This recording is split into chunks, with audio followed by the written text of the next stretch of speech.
Lee Campser, how are you? What's up, man? How's it going? Oh, it's good. Welcome to Government Secrets, episode 29, week 2 of being censored. How's demonetized life? Oh, it's awesome, dude. Living out on the fringes of the digital world is fantastic. I'm just scurrying through Google's digital garbage cans to try to stay awake and feed myself. So it's really good. I'm excited. Do you have the t-shirts made yet? I'm demonetized. How about you? I should get shirts like that say political vigilante and then just put demonetized across it like that. And then on the back, suck at YouTube or something. I don't know. I mean, now you're legitimately a vigilante. So yes, I am. This has been my long play. My long goal is to be like when the police would hunt down Batman. I want,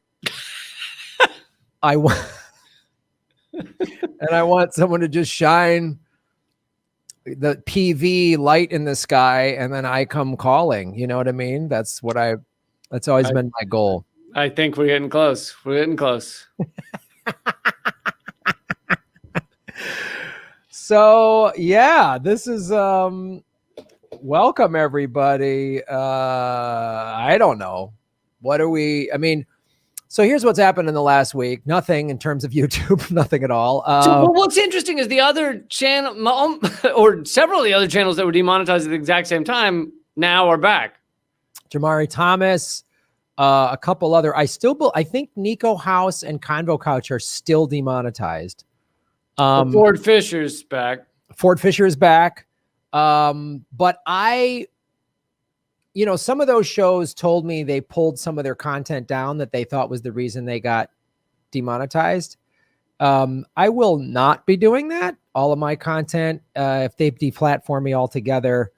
Listen, if you need to take down government secrets and then deny you ever were a part of this, then I'll understand. Well, I wouldn't do that because I'm worried about YouTube. I would just do that for personal reasons. I mean, it could have to do with the way these people responded. Ford Fisher responded by tweeting out, "Hey, I haven't done anything wrong. Please remonetize me." You responded by tweeting dick pics at them. So I think that might be the difference. Yeah, I have a little more of a eat it, bring it on kind of mentality. I can't in good kind, like friends of mine, even some people that have worked for me are like, well, Graham, you should pull this down or don't, pull I'm like, I'm not, then I'm self-censoring. Quite honestly, I'm doing what they want us to do. Right. You're absolutely right. And I was on an interview show, good guys, but you could just tell how much the self-censoring had already hit. They said they had been demonetized like this summer and they spent 6 months trying to get out of it. And they weren't cursing and stuff on their shows anymore. And I was like, are people demonetized for cursing now? And they were like, well, we don't know. So we're just being safe. And I can't blame them. They're trying to make a living, but I'm like, Jesus Christ, the self-censorship. If people aren't even cursing, imagine the topics and discussions people aren't having anymore to just try and maintain, being on YouTube's good side. And you see how effective it is. Like I've tried to not swear as much just because I don't know, maybe there's the kids. And also it's also a thing as a comedian, and you can, I'm sure, identify with this. It's for me, it can be a crutch. It's like, you know what I mean? You're doing late shows and you just start swearing and making dick jokes because you're trying to get the crowd back. And as a comedian, if you're just like saying, this fucking this and fucking, that's. Yeah, absolutely. I've gone the reverse way though. I noticed it was a crutch and I was like, I like this. I like these crutches. And if I could just have more, I think I'd be doing pretty well. No, I did. I totally agree with you. And I've seen some I don't know if it was, I guess I was doing a bit, it was stand up, but I was ad libbing and it was probably late at night. And I saw some video myself and I was just like, fucking fuck. And like the punchline of the joke was fuckity fuck.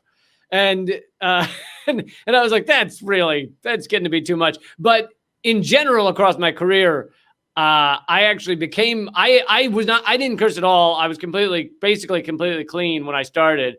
And I then became more political. And I then realized that, like, as I became more political, I became angrier. As I became angrier, not cursing on stage seemed like bizarre. It seemed like this guy's got some sort of problem. He's furious, and yet he's saying, fidget sticks. So, well, we're going to talk about Operation Fidget Sticks on the show today. No, but yeah, it's funny. I go back and forth because I've done the same thing of like, I don't want to just swear just for swear's sakes. And then I'll watch clips of like Carlin's last special in 2003 or whatever. He's like, these cocksuckers don't give a fuck about you. And I'm like, yeah, Carlin can say, yes, he's right. Like, I feel like it's okay that I swear, but, that the swearing thing, I will not swear, just as we talked about, because I want to be and look, I've had plenty of dick jokes in my act as a comedian. When young comics come to me and say, do you have any tips? I always say, learn how to work really clean, because dick jokes are easy. It's easy to do dick jokes. We all have them. I'm not holier than thou, but learn how to work clean, because then you can work anywhere. And you also, again, you can fall in these crutches or bad habits of like not getting to the smartest joke. You're just falling. But then again, that's as a comedian. If I'm not swearing because I'm worried about Google, then they can, suck a bag of fidget sticks. You know what I mean? Like then those twiddle muckers can go shove it up their woo-ha. They can really just make me so cross that I'm just fit to be tied. So I am fit to be tied. I'm fit to be tied. Bring it on in a constructive manner. Like it just doesn't. It doesn't add up. Yeah. But the self-censorship of topics has got to be, I mean, people don't really talk about it because we talk about when you are, actively censored, but the self-censorship has got to be immense nowadays where, I mean, the only time I thank God right now, there's no reason for me to self-censor topics and issues and things like that. But I do self-censor the way I title videos now. I mean, I'll do something about how the U.S. is funding fucking, basically Al-Qaeda offshoots or beheading people in Syria. And I'll title it like, I like this Disney special and you will too, so like what choice do you have? I know, just like kittens playing with pudding, and then it's really about the war crimes of all of our presidents. Just in the title of these videos, we did JFK Assassination Part 1, and that's what we found out, that if you put JFK Assassination in the title, they'll put a thing underneath that's half a paragraph long. I mean, that says they're lying to you.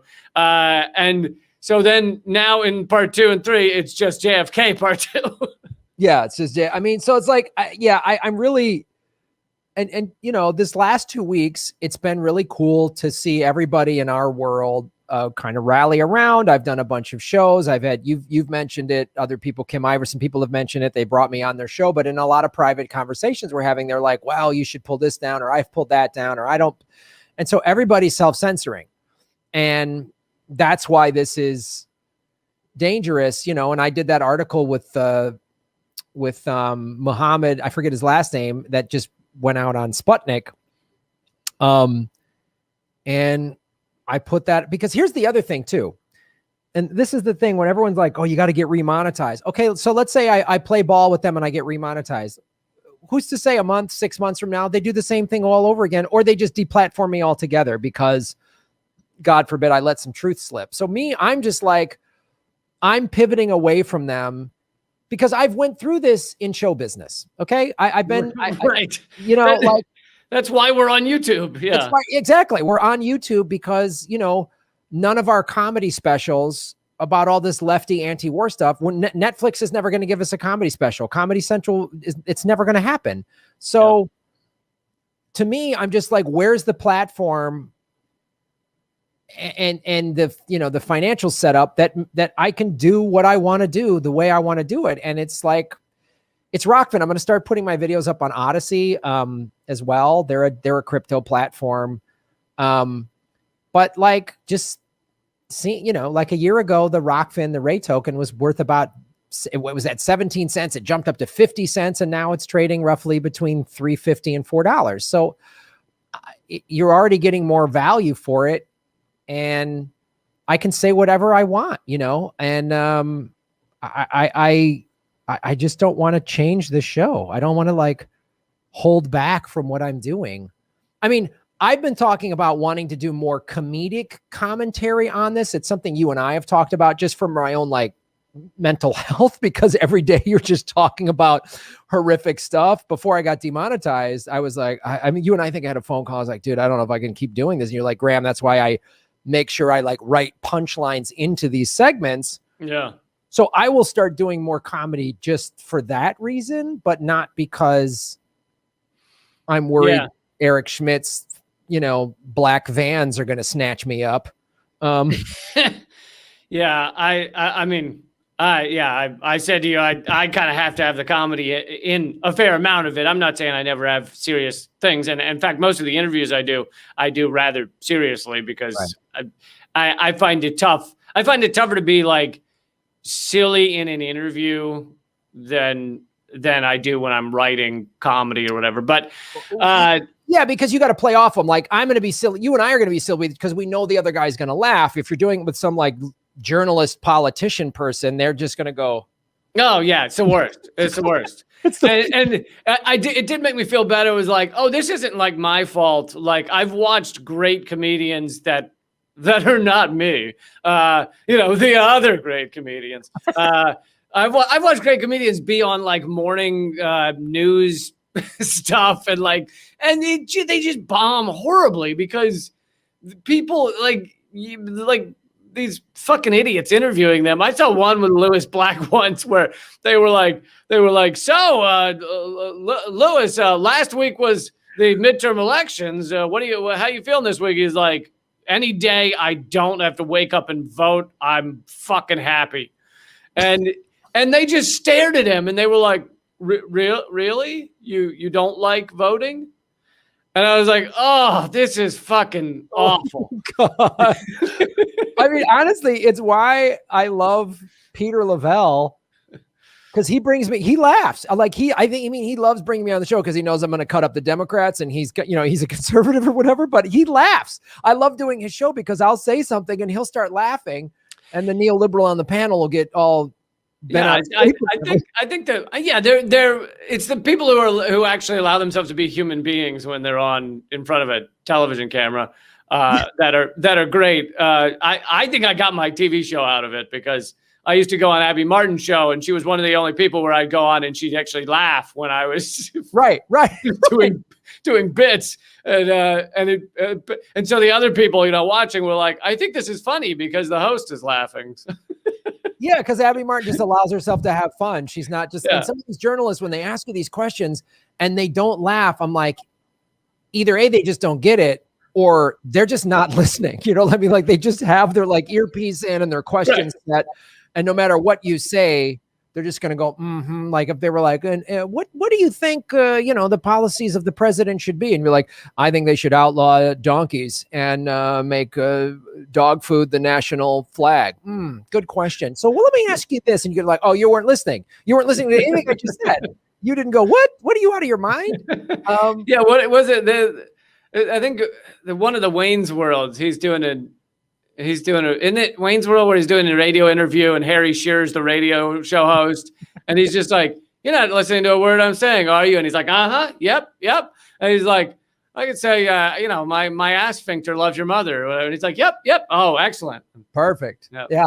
It's just like, have you done a lot of those morning radio and entertainment interviews? God, I remember when I hosted the game shows and they'd have me fly around the country and do all these like whatever Good Morning Omaha type shows. Oh, and God, you could say that I would try to like weave something in to see how much they wouldn't get it. Just be like, well, we're really excited. The show's doing a lot of fun. And, she's like, who's involved? I'm like, oh, this person's involved, that person's involved, Abraham Lincoln's involved, and Joan of Arc. And so it's really like we got a great writing team, and they'd be like, oh, that sounds fantastic. Oh man. And you were like, I'm glad I'm finally taken seriously in this life.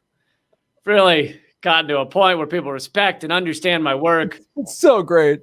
It's so great. My words clearly matter that you're like dozed off in the middle of me talking. So it's fantastic what's happening. Well, what do we want to do? But I've got to say, should we get into something deeper than morning news shows laughing or failing to? I don't know. So let's wrap up the whole JFK assassination. JFK Wrap Up segment. Oswald did it, according to YouTube. YouTube. Done deal. Disclaimer from YouTube. Oswald acted alone. He managed to shoot JFK from the front while behind him. Jack Ruby was just a disgruntled American that loved his president. So this one will be, I think, fairly short. I don't have that much left to give. I mean, there's tons of stuff in JFK and the Unspeakable that everybody should check out. But I kind of wanted to give, bigger issues or points so that people could look into the finer details. So for those who haven't listened to the first three segments, we went over the why JFK had to be assassinated according to the deep state, the CIA, those in our, ruling our empire who wanted to continue the Cold War and continue our wars in general in order to cement our empire. And JFK was getting in the way of that because he was having a change of mind in terms of these wars and in terms of Russia. So we went over that. We went over all the evidence that he was shot from the front and not the back, or at very least shot from both the front and the back. But seems likely it was perhaps just the front. And then last week we went into a bunch of things showing that there were almost definitely, multiple people calling themselves Oswald. At least one other that looked a lot like him and ran around saying, "Oh, I'm Lee Oswald, and I would like to blow up the FBI headquarters." Right. I love Stalin and Bush. Right.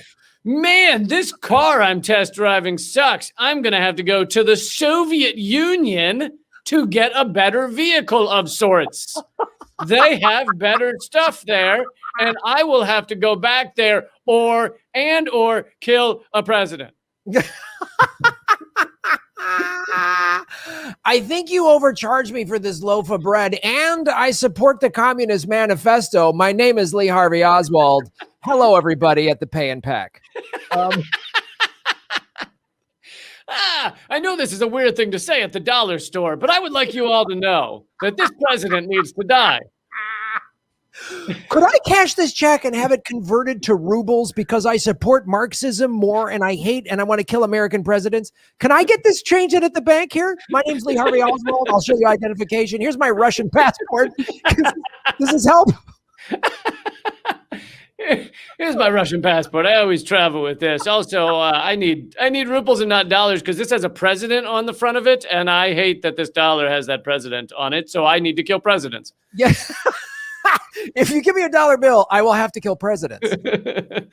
So, one more massive witness that really it pulls a lot of threads together, and it shows how the second Oswald, whoever this other CIA man was that was running around saying he's Oswald, how he and by the way, it seems likely, although there's not.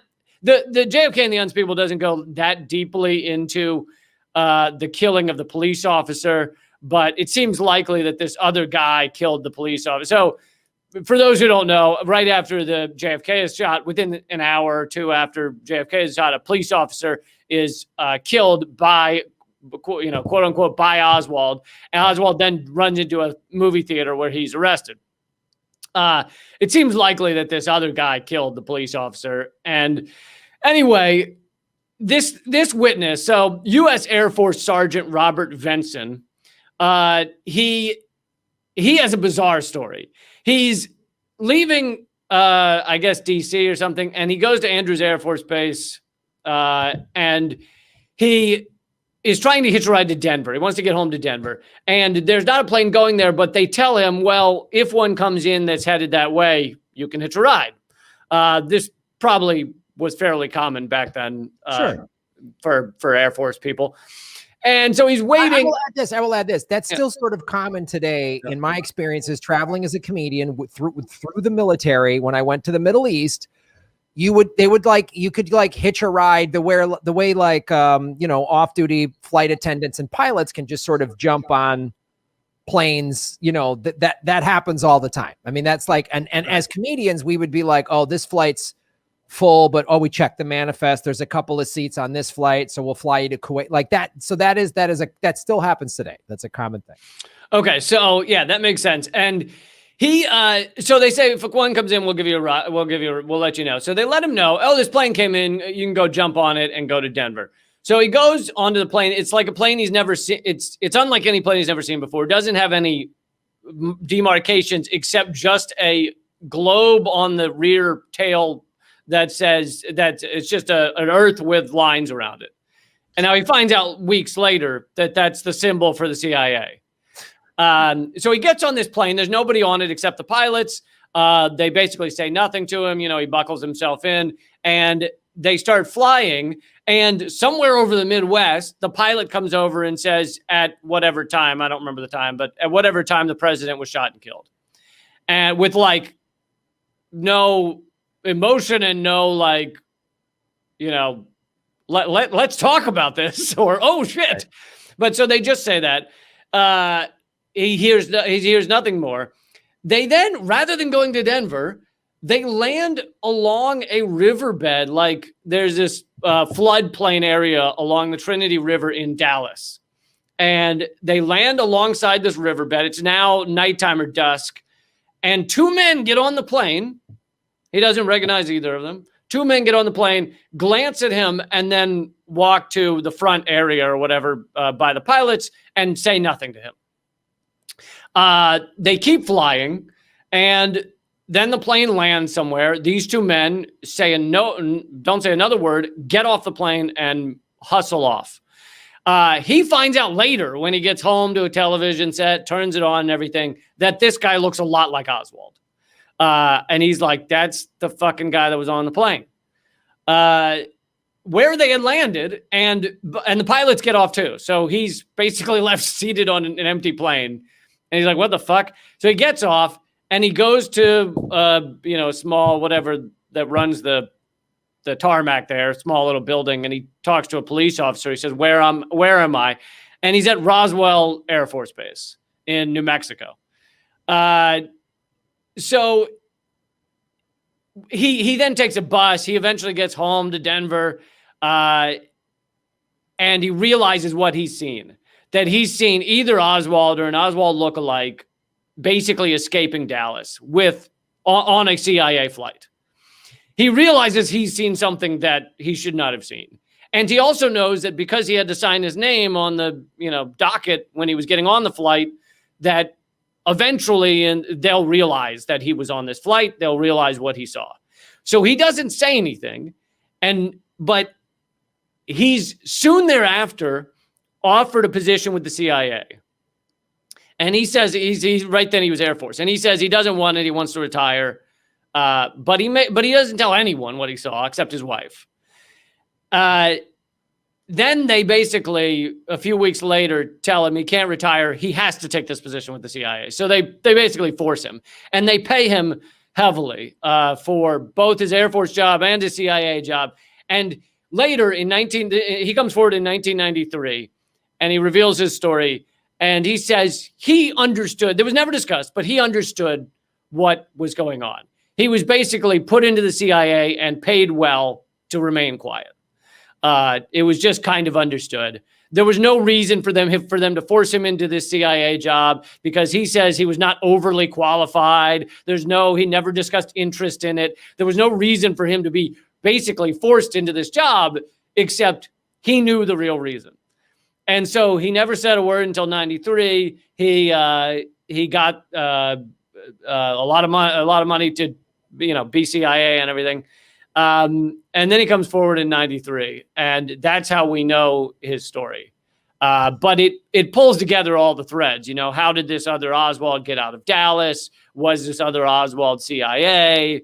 A lot of threads come together. So, yeah, it's really like that's the double Oswald thing is again another thing that's commonly sort of missed in the JFK conspiracy theories is how, and again, I mean, but this also, like you say, pulled together the threads of like Oswald himself saying, I'm a patsy, I'm a patsy. Like this is insane. He was just watching movies and they, loosely constructed a kind of plausible timeline of Oswald left his place of living, shot this cop that ended up in the theater. Like it was really like, and yeah, I mean, because he was clearly either CIA, Oswald himself was either CIA or a CIA informant or something.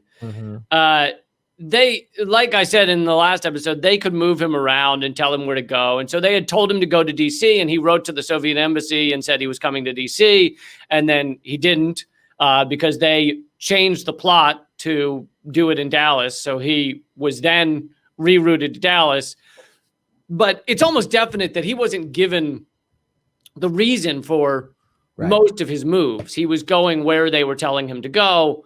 And the reason it's quite possible the reason they decided to use him as a patsy is because he was kind of going against his handling. He was not responding well to what he was involved in or to being involved in it or whatever.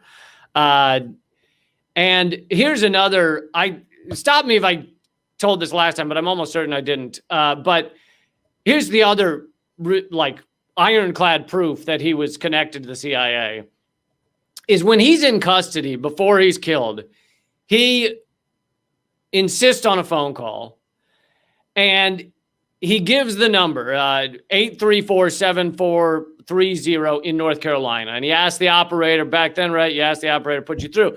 It's the operator at the police station. She is told not to put the call through. She's told to get rid of to tell him they couldn't get through or whatever and not put the call through. But she keeps a copy of the number. And later, through, I think, FOIA requests, investigators get a hold of the number Oswald tried to call. And they look into it. Who was at that number in North Carolina around that time? And it turns out it was a guy named John Hurt, who was U.S. Army counterintelligence special agent. And John Hurt denies, says he has no idea why Oswald would try to call him. But keep in mind, this guy is suspected of killing the president and has basically one call. So this call must have been fucking important to him.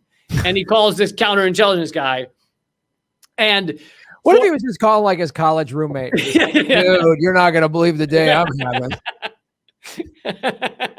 Man, flip on the news. This is wild. I went to the movies and now they're trying to hang this around my neck. Oh my God. This is like that time we got busted for sneaking in the back a quarter beer night. I mean, this is nuts. But so a former CIA officer who's well known as a former CIA whistleblower, basically whistleblower in that he came forward and has told how the CIA does what they do. His name's Victor Marchetti. And he's come forward about how the CIA works. And he says that it's very clear what Oswald was doing. Oswald was following standard CIA protocol, which is to call your case officer through a cutout. A cutout is someone who's a clean intermediary, has no connection to you, but in an emergency would know how to get a hold of your case officer. So this Marchetti says this pretty much proves Oswald was a CIA double agent. He had been spying on Soviets when he was there, when he was in the Soviet Union, and now he'd run afoul of the agency. And so he was trying to call his cutout so that he could say, look, I didn't do this, but I've been grabbed up in it.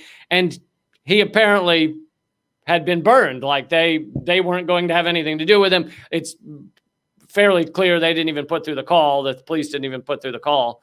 But they were setting him up to be their patsy. So him getting a hold of his cutout wasn't going to change that. But that's another piece of like ironclad proof that Oswald was connected to the CIA. So I'm just going to give one last thing and then we'll wrap it up. That's interesting that, which is that in these setups, they have multiple patsies, and I mentioned last time, they have multiple patsies, but you don't know the other ones because they never came into play. They were never useful. So the CIA set them up to be a patsy, but never used them. And I don't think I mentioned this in the last episode, but I think I hinted to it, was that 3 weeks before JFK is assassinated, an entirely different assassination plot was outed in Chicago against JFK that was almost identical to what ended up happening in Dallas. And so it seems pretty evident that it was like the CIA had multiple scenarios set up. And one was to take him out in Chicago. And they arrested an ex-military man named Thomas Arthur Valley, who would have probably been nailed as the patsy if it had happened in Chicago. Just like Oswald, he was given a job at a facility overlooking a hairpin turn on the president's supposed route, that would have happened if Kennedy had come to Chicago. Now, Kennedy canceled his trip to Chicago hours before it happened. So if he had come to Chicago, they already knew what the president's motorcade route would have been. And this guy, ex-military, was given this job a few weeks beforehand at this place overlooking the motorcade at a turn. And the reason the turn is important is because that's where the motorcade slows down to a speed where you could get a shot off. And so Valley, it's quite possible that if Kennedy had gone to Chicago, right now we'd be discussing Thomas Arthur Valley instead of Lee Harvey Oswald. Wow. So was there a Thomas Arthur Valley just running around like Wisconsin going, I want to buy cheese for Stalin? Is that what happened? Like, I don't know if anyone dug into it that much, but it's quite possible. Well, the other thing is that if there had been, you wouldn't ever find out because those witnesses wouldn't have no reason to come forward because Valley never killed anyone. Right. Like all these people came forward after they were like, that's the guy who fucking came in here yelling about the Soviet Union. Right. I mean, God. Oh, and it's so, being that Google works with the CIA for data collection. We know this thanks to Julian Assange and WikiLeaks. It makes these CIA long-standing operations, it makes you like proud to be an American, right? That they've just been single-handedly ruining everything for decades. You said that with so much enthusiasm. It makes you proud to be an American. I guess. Yes. Guess that's what we get from that. Yeah, it's my yeah. Yeah, and I think what this does is, once you understand and accept that the CIA really did take out Kennedy and that as the only trial ever held in MLK's assassination, we know that government agencies took out MLK. I mean, you really see what this was. And this was the empire's rulers deciding they needed war. They needed a Cold War. They needed to, quote unquote, defeat communism. They could not have different nations existing in different ways. because they viewed it as an existential threat to their empire and to their profiting off really most of the world. And they viewed JFK and MLK as existential threats because they had the power, they had the people behind them, and they had, in MLK, in JFK's instance, changed his mind and became, anti-belligerent and not anti-capitalist, but at least willing to allow different systems around the world in order to allow for peace. MLK outwardly came out against capitalism and against the war in Vietnam, and they were too powerful and too much of a risk to these entities that ruled at that time. And really, that was a fork in the road for America. I think that those entities in most ways still rule over our system. Oh yeah. I mean, you want to point to a time in history that had they not killed, and I would add to the mix Fred Hampton, having, studied him for this show, for my show, Political Vigilante. And we both know about Fred Hampton, and having watched most of the Netflix Judas and the Black Messiah, again, he was another guy that unified people. And anytime you unify people, you're a threat to the power structure. Anytime, and it's like same thing with Bobby Kennedy, who would have taken what Jack was, Jack's sort of transformation. He was going to really take it to the next level. He would have got us out of Vietnam. I mean, it would have been, who knows what he would have done. And they just got to kill him. I mean, it's not a coincidence that Gerald Ford was on the Warren Commission, and oh, hey, weird, he becomes vice president, and oh, hey, weird, he becomes president after Nixon's busted for Watergate. Like, well, again, there is a crazy moment that you can find on YouTube of, and it's not like a smoking gun or anything, but it raises an eyebrow. It's George H.W. Bush, the older Bush, at Gerald Ford's funeral. Have you seen this? No, but I know H.W. Bush has got a pretty sordid past himself in terms of being the head of the CIA, and might even have his fingers in the Kennedy assassination, but go ahead. Right. And so he's at Gerald Ford's funeral, and during the eulogy decides to bring up that JFK was killed by a crazy lone gunman. And he smirks in a bizarre way. Like, he smirks as he says it. And then he says, thank goodness we had Gerald Ford on the Warren Commission to convince people that was the truth, basically. And you're kind of like, dude, not only did you say this in the weirdest way possible, but during this guy's eulogy, what the fuck? Yeah, it's pretty horrific. I mean, it's like they just did it in plain sight. And that eulogy is part of that. Like, not only do they do it in plain sight, but they did it just enough. I mean, as we've talked about in this series, this now 4-part series, that part of it was everybody went, well, God, if they can kill the president and get away with it, where am I? I'm not going to speak up, and that just keeps everybody quiet. Kind of back to the discussion or at the top of the show of how just Google knew demonetizing, 12 shows in 3 days or whatever happened 2 weeks ago we're all self-censoring a little bit. Everybody's a little worried. It's just like, and if people before that, there was the 800 on one day. Yeah. I mean, they've been doing this for a while. And if anybody gets too, they did like smaller and mid-level shows like mine. They didn't do any big 500,000 or more subscriber shows for now.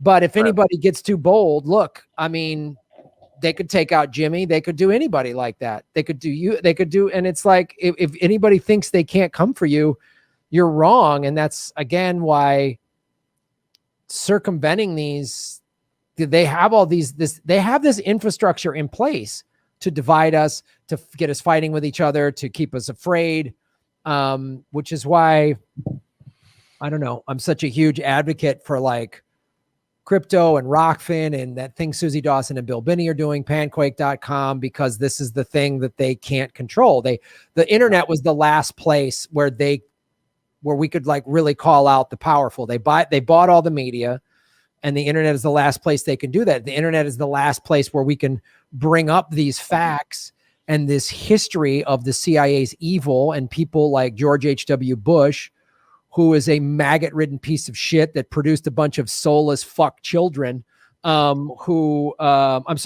fiddlestick children. Yeah, come on, man. Yeah, my fault. And anyone at the CIA or NSA watching this, you're a soulless piece of shit who's going to rot in hell no matter how many shows you demonetize. Like, there is a lake of fire waiting for you, and the devil's going to skull fuck you for eternity. So I hope you're listening to the CIA. No matter what you do, you're going to get burned for 1,000 million years. That's skull fudge you. Skull fudge you. You're going to get skull fudged for eternity in a lake of popsicles. It really,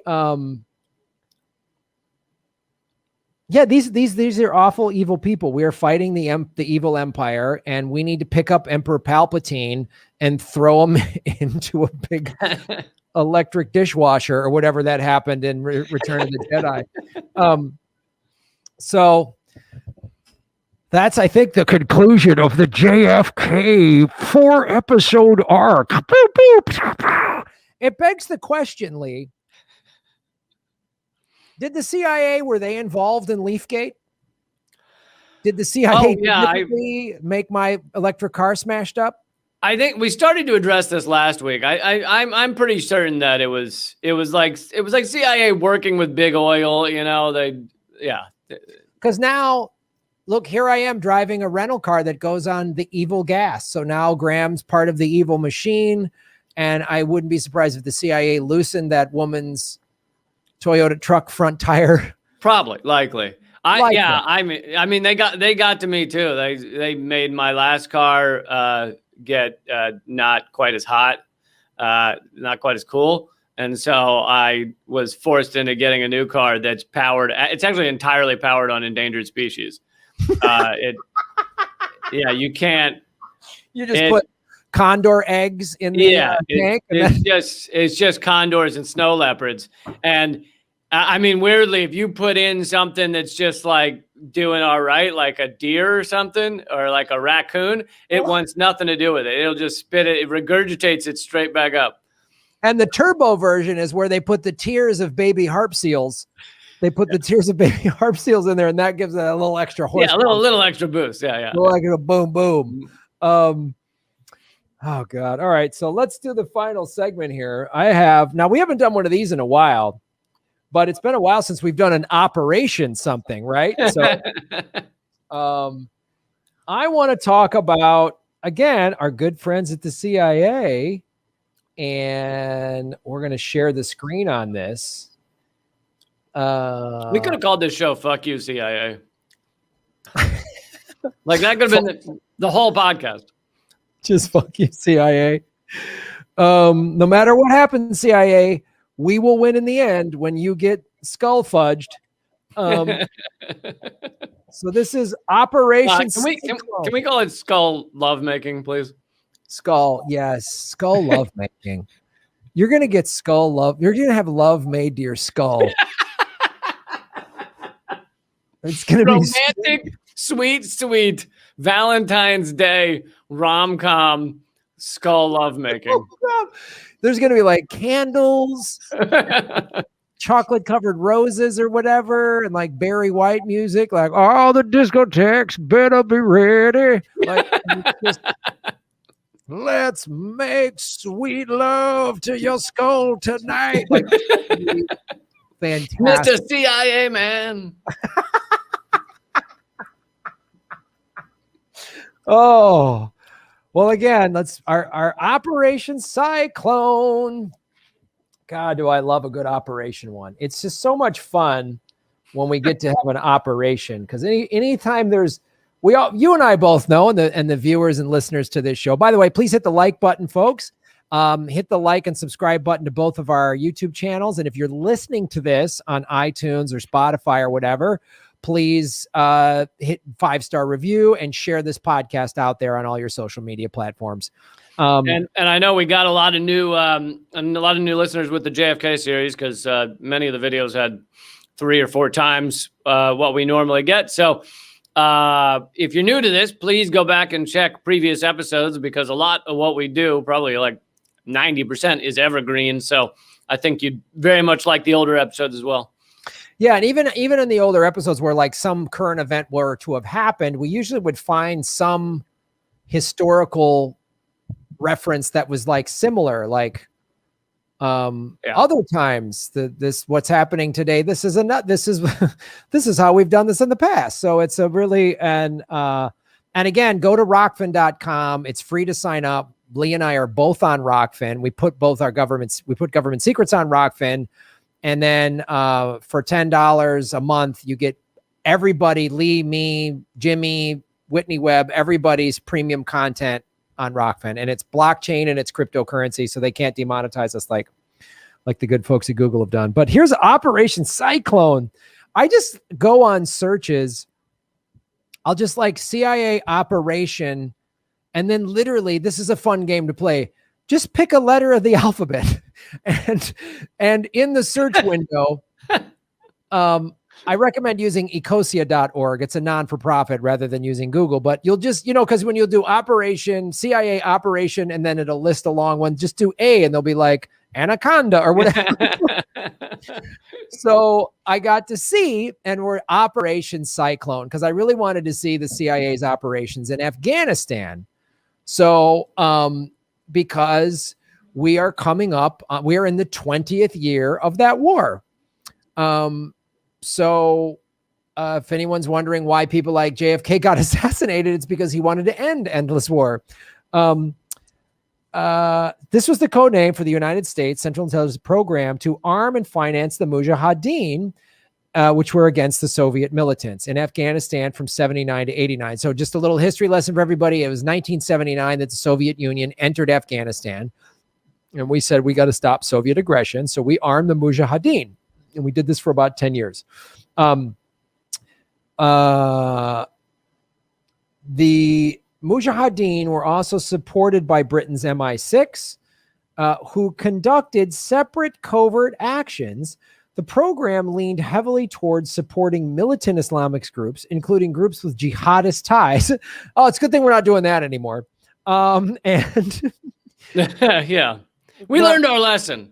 Totally. We learned our lesson. Yeah. It's not like we armed the Mujahideen and then just bailed on the country that had like an 80% illiteracy rate and then just let them become the Taliban, who became really horrific fundamentalist Muslims that were like stoning women in soccer stadiums for, adultery, and then had to go back there again in 2001 after 9/11. It's not like that. None of that happened. Good thing we.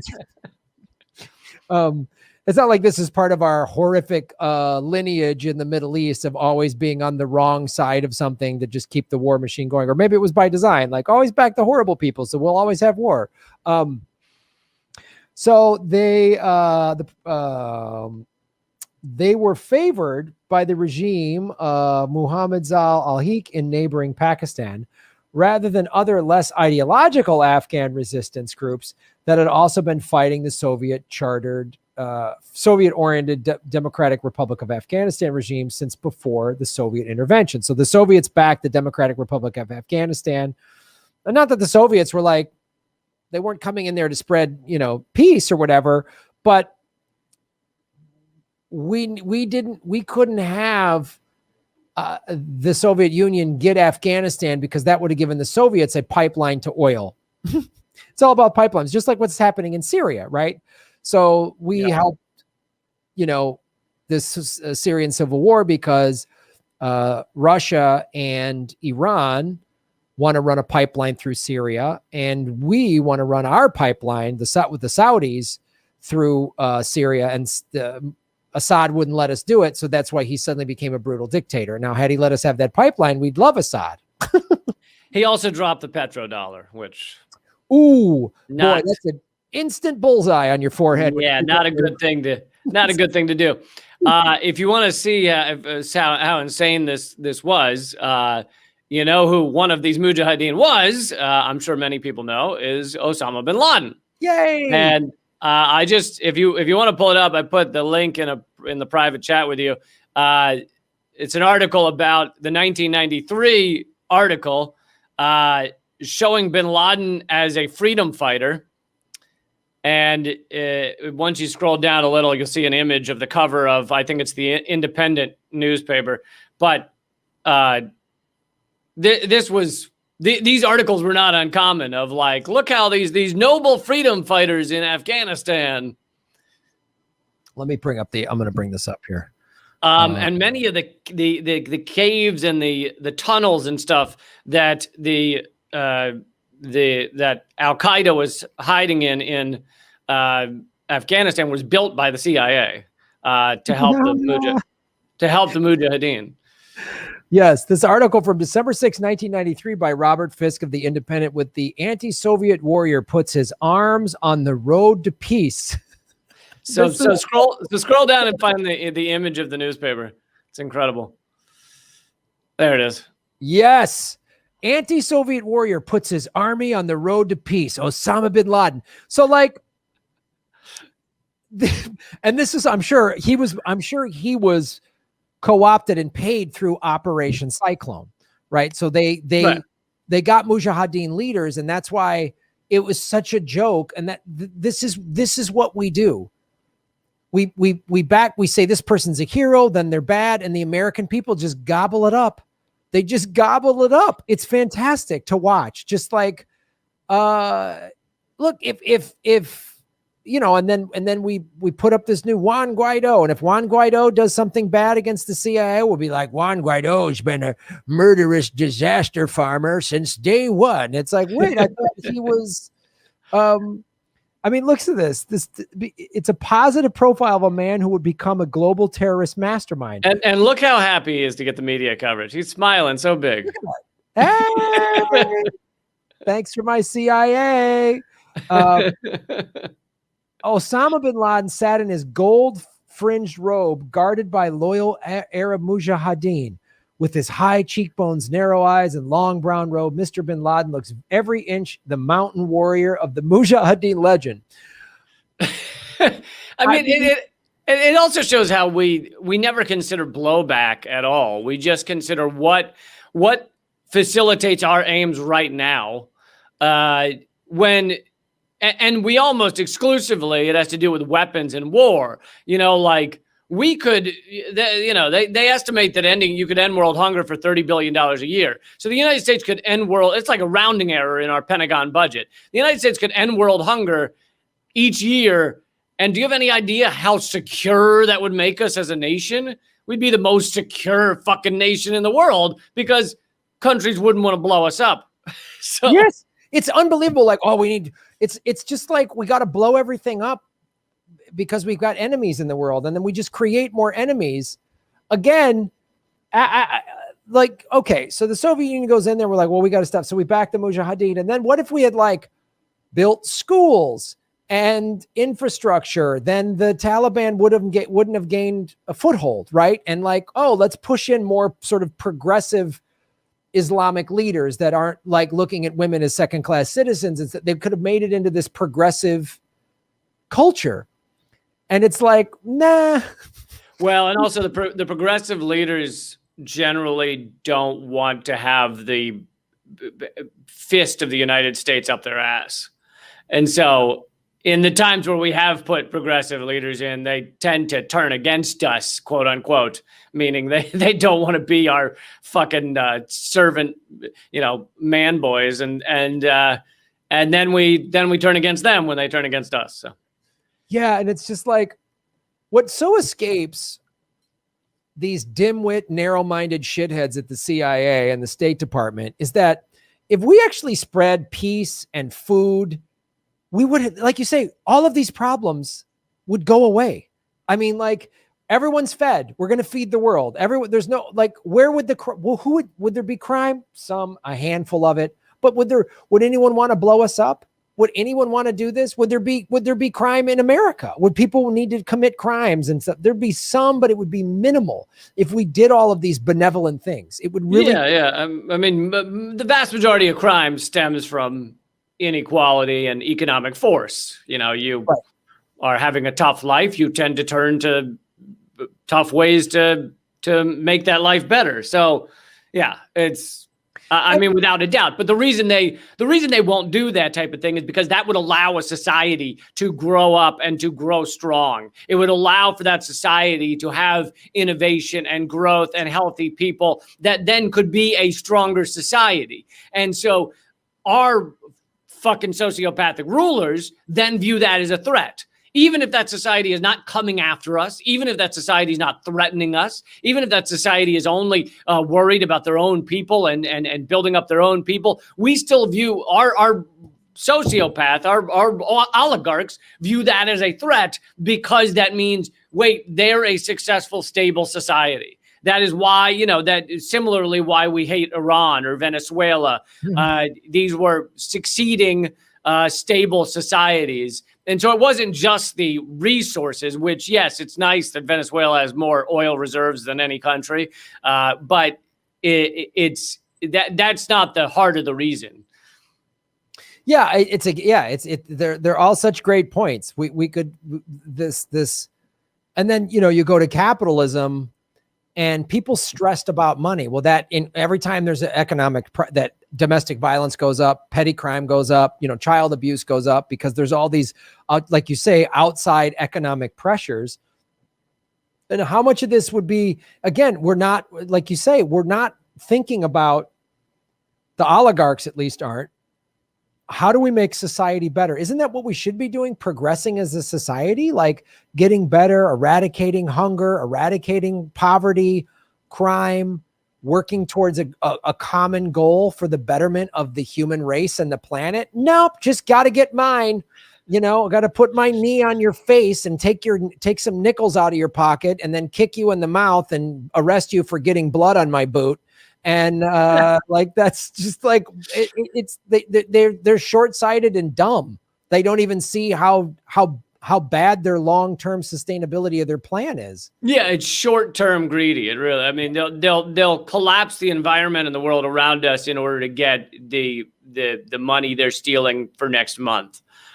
Whereas most of these corporations and most of these oligarchs, they would be far better off if we had a stable, successful society that could go long term, but they don't think long term.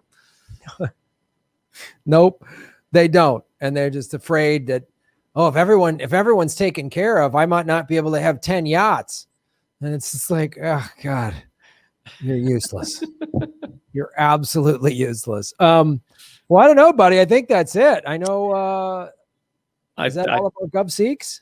I think we did it, and I think we solved most of America's problems. I think we solved the greatest of all murder mysteries, and you know, that's important. I mean, and the other reason these things are important is because I feel like once people start to question, like once they see how much bullshit the official story of JFK is, they start going, what the fuck else are they lying to us about? So it helps. I know a lot of people who woke up because they found out about the MLK trial in 1999 that no one ever talks about. Well, yeah, that's the thing, because it's not like the CIA went, well, JFK was a one-off. You know, let's never do that again. That was wild, right, folks? That was too much work. We're just going to not meddle anymore. And we're just going to kind of make sure everything's safe. So it's like, if they can kill the president of the United States, they can do anything, and they're not the good guys. And we need to expose all of it anywhere that we possibly can. So yeah, it is kind of great. Because like, I thought I knew, I'll be honest with you, I thought I knew a fair amount about the JFK assassination and the cover-up. But you going into that book, tell us the name of the book again. JFK and the Unspeakable. I think it's really highly regarded as one of the best, because it's not just how well it's all put together, but it just has so many sources and footnotes if you want to do further reading and stuff. But no, I too I didn't I don't know. Until recently, I didn't look that much into the JFK assassination. I assumed there was some shit going down, but I didn't really look into it. So. Yeah, JFK and the NC, a very thick book. Although YouTube has a Oswald did it. It's like a leaflet, and they just give that. And anytime you buy that book, they just stick that on the front of it. Yeah, yeah. It's just a couple of pages stapled together. Says Oswald did it. It's actually scratch and sniff, which I like. I like that part. And they just staple it on the front of the book whenever you buy it, just like just so you know, you can read this long version of nonsense, or just scratch and sniff that Oswald did. And you just scratch it. It smells like freedom. It smells like it's barbecue ribs and French fries. Yep, in a beer can with an American eagle on it. That's made in China. So it's fantastic. So all right, buddy. Well, this is great. Well, this is Government Secrets. Where can people watch all your stuff that hasn't been demonetized yet? I'm at rockfin.com/LeeCamp. I'm just shadow banned. I'm old school shadow banned. So I shadow band unite. Yeah. People haven't seen my Facebook page hasn't been seen by a living soul in, I'd say, 3-4 years. Rockfin.com/LeeCamp. I'm also, all my stuff's at LeeCamp.com. I have a TV show called Redacted Tonight. I have other podcasts and such, but just check out LeeCamp.com. Yeah, folks, this is the comedy team of shadow banned and demonetized. I'll be your since you're now the Batman vigilante. I'll be your sidekick, but I'm not wearing any little red underwear. Oh, come on, buddy. That was kind of the whole point, is just to run around in red underwear. Go to GrahamElwood.com. Since I've been demonetized, YouTube basically was about 60% of my revenue. So if you can help me out I have a PayPal button at GrahamElwood.com. I have a Venmo, which is at Graham-Elwood. In the show notes of all my YouTube videos, I also have a Bitcoin and an Ethereum wallet. And again, really go to rockfin.com. That's how you can support everything that we're doing. And of course I have a Patreon and all that. So I'll still be posting on YouTube, but not as much videos on YouTube. I'm going to be posting everything on Rockfin.